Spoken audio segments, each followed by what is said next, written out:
Bienvenue sur ma chaîne YouTube. Aujourd'hui, je vais vous faire une petite démonstration de l'intérêt de télécharger des fois des images vectorielles.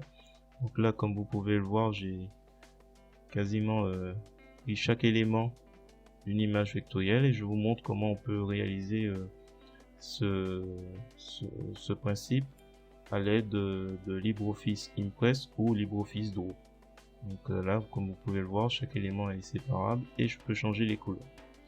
Donc si vous trouvez cette idée intéressante, je vous remercie de me mettre un pouce vers le haut et de me laisser un commentaire. N'hésitez pas à vous abonner si ce n'est pas déjà le cas. Sur ce, je vous souhaite un bon visionnage. Alors pour commencer, il faudra aller sur Pixabay et aller dans la partie, donc il faudra faire une recherche sur image vectorielle. Image vectorielle, donc vous pouvez le retrouver ici. Donc, quand vous sélectionnez, vous recherchez. Et donc lorsque vous êtes amené à télécharger, il faudra choisir SVG comme extension de fichier, donc image vectorielle. Vous pouvez avoir dans certains cas AI. Voilà, mais je vous conseille plus de prendre SVG. Donc là, ce que j'ai fait, c'est que j'ai téléchargé donc cette image, celle-ci, celle-ci et celle-ci. Donc on va voir ce qui se passe pour changer les éléments. Donc là, je vais dans, alors je suis dans LibreOffice Impress, je vais dans Fichier, Images et je vais récupérer, là c'est les danseurs.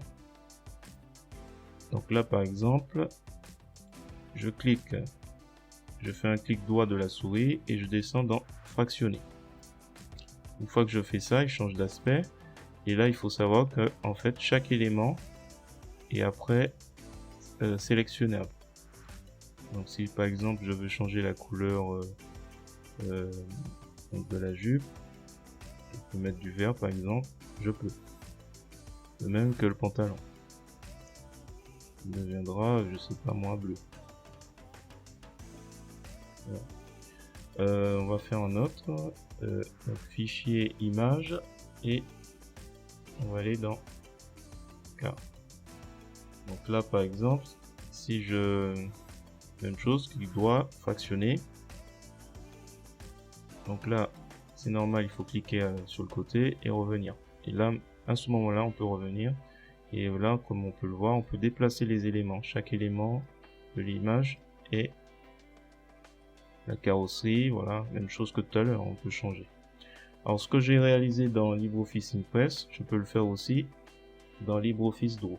Donc, insertion, image.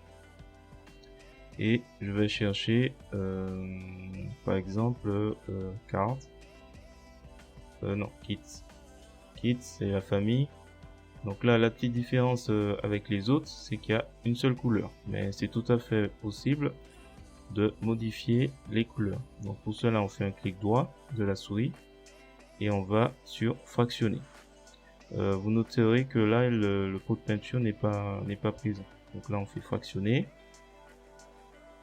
On clique sur le côté, on revient, on clique et là, remplissage est apparu. Et fractionner n'est plus là.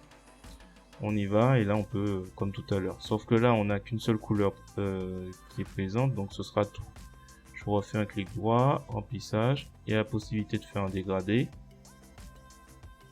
ou les hachures.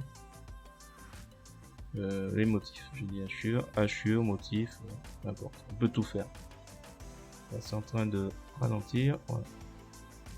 On va mettre ça. Voilà. Tout est possible. Donc avec les images vectorielles. J'espère que ce petit astuce vous a plu. Si c'est le cas, mettez-moi un pouce vers le haut et laissez-moi un commentaire. Et n'hésitez pas à vous abonner si ce n'est pas déjà le cas. Je vous remercie. À bientôt. Je vous remercie et je vous dis à bientôt.